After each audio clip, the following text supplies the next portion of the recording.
Assalamualaikum warahmatullahi wabarakatuh. Selamat pagi Bapak, Ibu, dan teman-teman sekalian.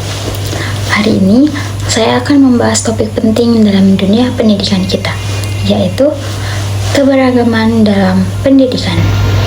Di tengah masyarakat yang menyibuk seperti Indonesia, keberagaman bukan sekedar realitas, tetapi juga tantangan dan peluang dalam menciptakan pendidikan yang adil dan berkualitas bagi semua.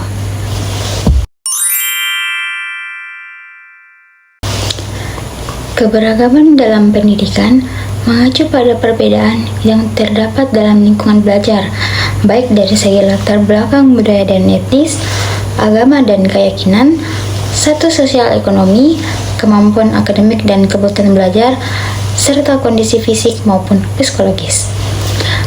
Pendidikan memperhatikan keberagaman berarti mampu memberikan ruang dan kesempatan yang sama bagi setiap peserta didik untuk berkembang.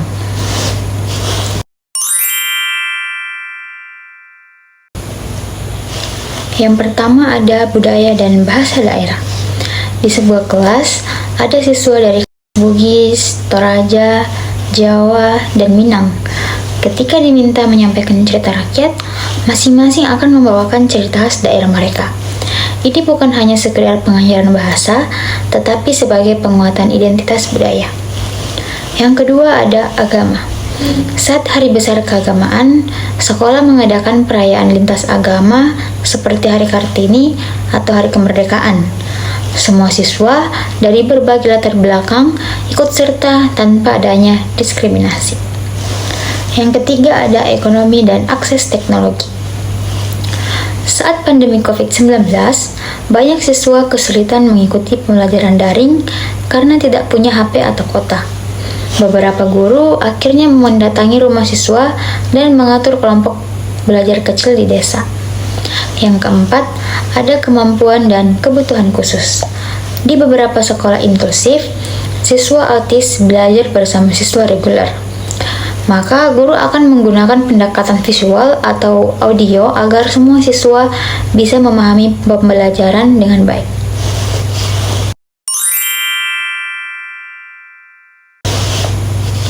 Yang pertama, diskriminasi dalam labeling. Siswa yang berbeda sering mendapat label anak bodoh, anak miskin, anak kampung. Ini menciptakan jarak sosial dan membuat siswa merasa tidak aman di lingkungan sekolah. Yang kedua, kurangnya kesiapan guru. Banyak guru yang masih belum dibekali pelatihan menghadapi keberagaman, khususnya dalam kebutuhan khusus dan pembelajaran berdiferensiasi. Yang ketiga, ketimpangan fasilitas. Sekolah di kota besar punya akses ke teknologi dan perpustakaan modern, tetapi di daerah terpencil, gedung sekolah rusak, guru minim, bahkan listrik tidak stabil. Yang keempat, kurangnya partisipasi orang tua. Orang tua dari latar belakang berbeda mungkin merasa tidak punya suara dalam pendidikan anaknya, terutama jika mereka tidak memahami sistem pendidikan formal.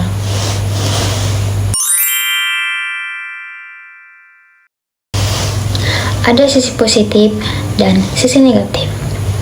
Dari sisi positif, yang pertama, pemerintah mendorong kurikulum merdeka yang mengakomodasi pembelajaran sesuai dengan minat, bakat, dan kebutuhan siswa. Yang kedua, semakin banyak sekolah yang membuka kelas inklusif. Dan yang ketiga, adanya program bantuan seperti KIP atau Kartu Indonesia Pintar untuk siswa yang kurang mampu. Dan dari sisi negatifnya, yang pertama, masih terjadi perundungan bullying karena perbedaan agama, warna kulit, atau bahkan kondisi fisik. Yang kedua, kualitas pendidikan belum merata. Skor PISA menunjukkan adanya kesenjangan antar wilayah.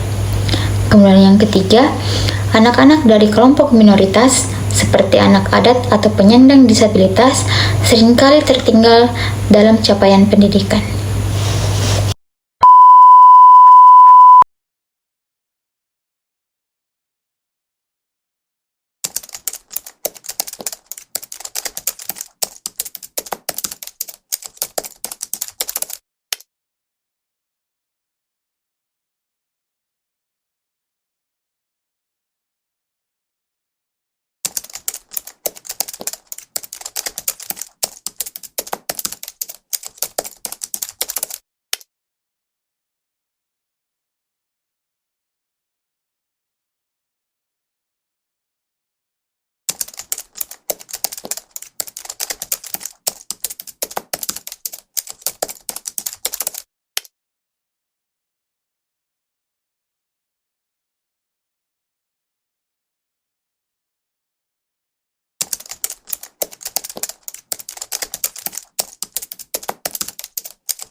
Yang pertama, sekolah harus menyediakan lingkungan belajar yang inklusif dan ramah keberagaman.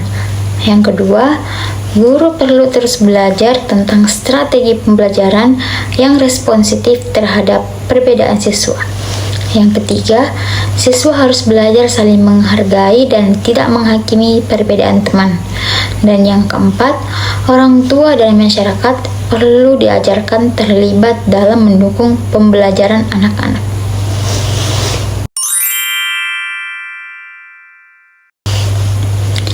Keberagaman dalam pendidikan bukan masalah yang harus dihindari, melainkan realita yang harus dikelola.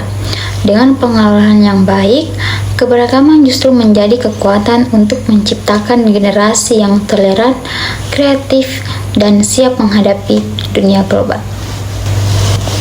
Baik, cukup sekian materi yang saya sampaikan. Semoga dapat membantu teman-teman memahami topik ini dengan lebih jelas. Terima kasih atas perhatiannya. Wassalamualaikum warahmatullahi wabarakatuh.